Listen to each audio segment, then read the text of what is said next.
So, Mr. Bushnell, you were previously in court, entered pleas of guilty to the third-degree felony offense of evading arrest or detention with the use of a vehicle, and the second-degree felony offense of engaging in organized criminal activity. Those were for agreements of a 10-year probation, deferred in each of those cases. I have received... Hold up. Let's break this down. A third-degree felony, a second-degree felony, and the court was still willing to offer deferred probation? That's not just leniency, that's opportunity. Deferred means if he successfully completes probation, he avoids a final conviction on his record. At 17 years old, that's the difference between a second chance and a lifetime label. The real question is, what do you do when someone keeps fumbling that second chance? The pre-sentence report. Has everyone had an opportunity to review that report? Yes, Your Honor. Everyone. Are there any additions or corrections to the report?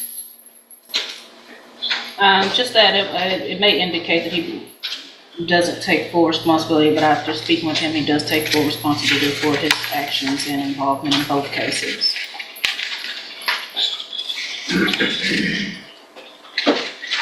I've also reviewed jail incident reports. Have you both been given a copy of those?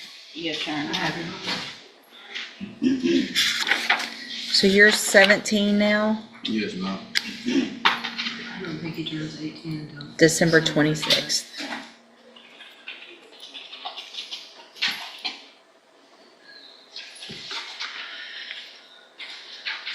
And Judge, if we need to go back and renegotiate an offer, obviously he's not even out of custody yet, and this is how he's acting. Well, and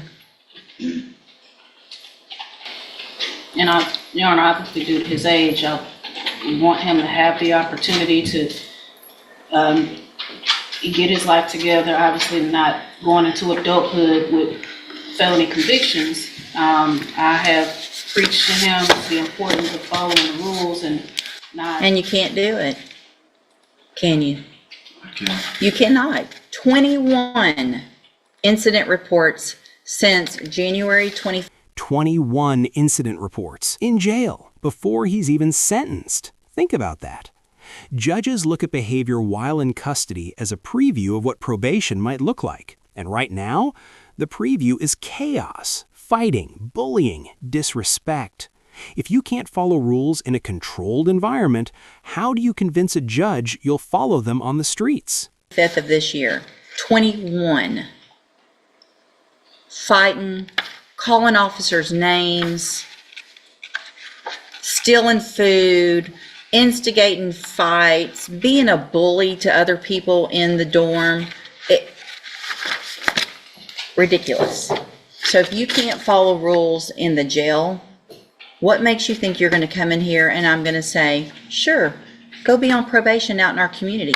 After y'all shotgun, I mean, this is serious. I'm tired of the shootings. I'm tired of people, you could have killed somebody. And because you accidentally didn't kill somebody, you get to get a probation. That right there, not today, that's judicial code for you just lost the deal. A judge has the authority to reject a plea agreement if they believe it doesn't serve justice or public safety. And when she mentions shootings and community safety, that's the bigger picture. This isn't just about him anymore. It's about everyone else. Not today. If I could send you to ISF, I would consider it. I can't. At this point, I'm going to reject the plea agreements. We will set the cases for a review in about 30 days. Let's see where we are, go over his options, y'all talk. If I can always do, upfront time, but we've got to get to a certain point where that would make sense. And so at this time, I'm just going to reset the cases. Again, I'm rejecting these plea agreements. And let me tell you, you get more of these, it's only going to get worse. I'm going to see them. A jury's probably going to see them a jury will see them if you go to trial. And you're going to end up in prison for up to 20 years because you can't follow the rules in our jail and you're acting like a little punk. So go stop acting like a punk, prove that you can behave, then we'll see what happens. When you come back next, I'll see how many of these I have. Go back with the bailiff.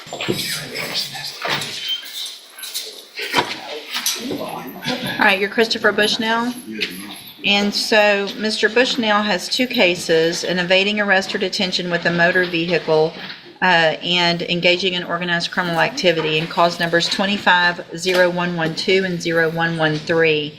There was previously an agreement, motion, a plea agreement for 10-year deferred probation. We were here because of the issues in the jail. I rejected that because if I were going to go along with that, I was going to order the ISF. And so we're back here. And then, so let me ask you, I should tell you what's bad is when I remember stuff, Mr. Bushnell. Your birthday's in October, right? No, December.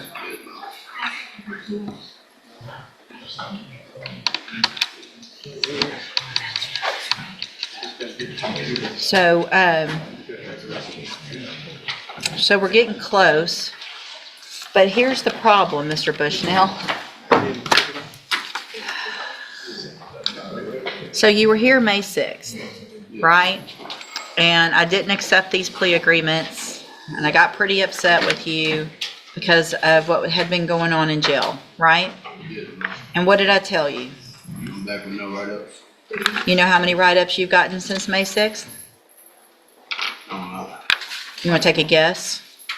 I don't know. Too many to count. Too many to count. May 6th, you got, since then, 1, 2, 3, 4, 5, 6, 7, 8, 9, 10, 11. This is painful. The judge literally gave him one assignment. Be good for a month. No new write-ups. That was it. And instead, 11 more. In legal terms, that destroys credibility. In real-life terms, that's self-sabotage. When a judge's patience runs out, the system shifts from rehabilitation mode to accountability mode. 11 more. Fighting, same things. Fighting, not following the rules, calling names. I mean, same thing.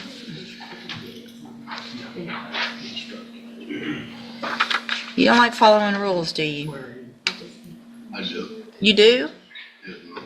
What part of calling a correctional officer the names that you've been calling is appropriate? It's not. It's not. So why would you keep doing it after I told you? I told you, go just be good for a month. 1 month, be good, follow the rules. And it's one thing if you've got another inmate running up on you fighting and that was your excuse. But it's not.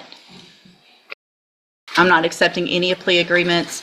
If the jury wants to see all this and give you probation after that, that's going to be up to them. I'm not doing it.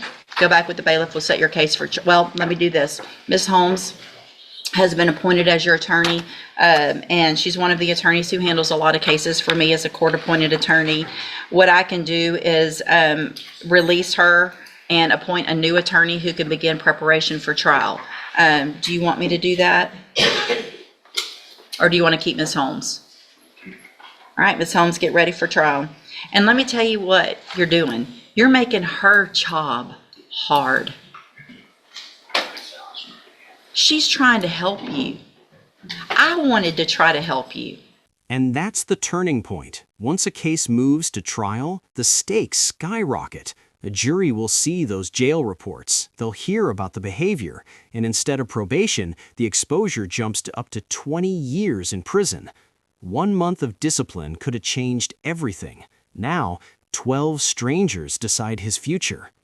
If you came in today and didn't have all this nonsense, I'm looking at it over and over, calling them the B word, not doing what you're supposed to, saying, I don't care, write me up, I don't care. If you don't care, then I don't care. Because I tried last time when we had this conversation. So your case is going on the trial docket, and again, we'll let a jury decide what to do with you. Go back with the bailiff.